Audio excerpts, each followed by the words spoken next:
to another episode of Final Touch TV. I'm Greg Louse of Final Touch Detailing. Our episode for the day is removing oxidation from a vehicle. So you can see how oxidized this vehicle is. Also, we're going to use high-speed buffer with the foam pad, which is going to be the finishing touches on removing of the oxidation in the work. And for safety, you should always have a pair of safety glasses. And we're going to use compounds to start.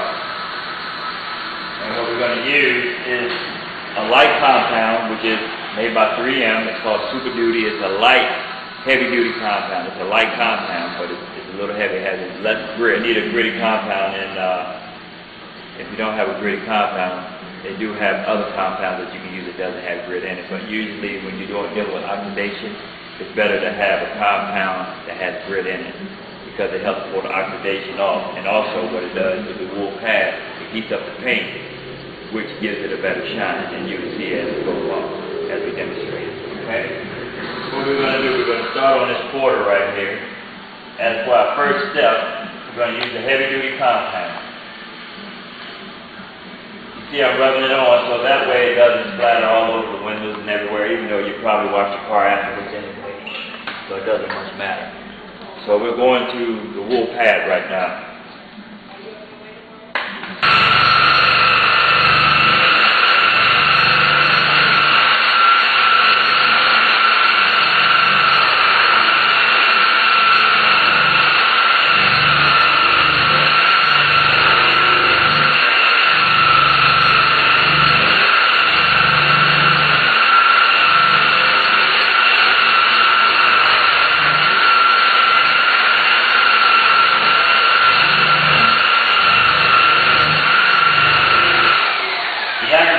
Careful when you're using the wool pad, especially when you hit the edges here, because it can burn the paint very easily. It can burn the edges.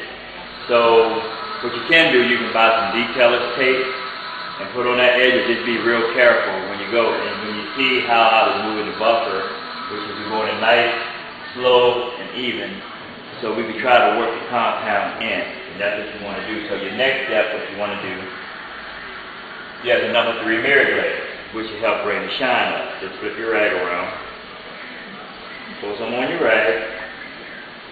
Rub it on. Just keep it from spraying all over you and the car as well. Not so much worried about the car, but just spraying it all over yourself.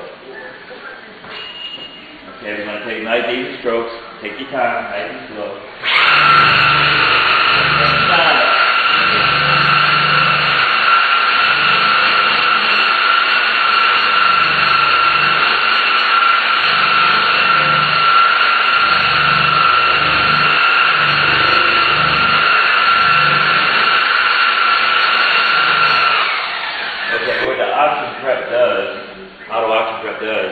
It puts the finishing touch that has a polish and a wax in it. And what you want to do, you just want to wipe it down. And what I strongly recommend, after you do all those steps right there, is take some paste wax to seal it.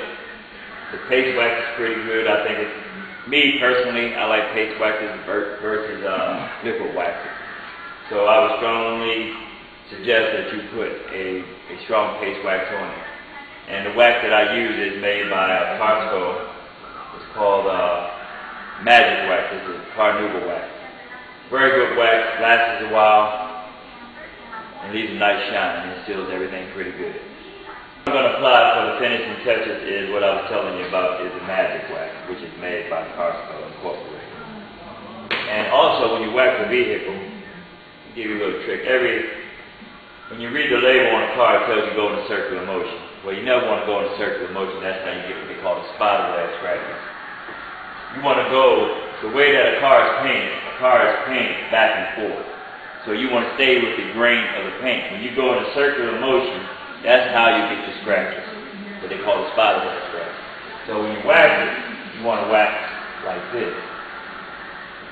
You want to go back and forth. So you rub your wax in, you can let it dry, you put it on light, and then you can take your rag and wipe it off. And this car as well, it's an older car, it's been sitting a long time, We detailed this vehicle, we pulled the seats out of it, which I will show you as we go along. And this car has been sitting for probably 8-9 years. So you can imagine how that looks. Well, you can see how it looks.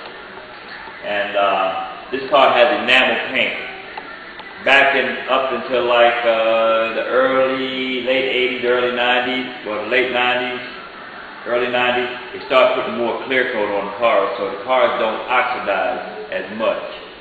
So very rarely do they oxidize at all. But the older models, you can always bring them back because that enamel paint the paint's thicker than the cars that you have today.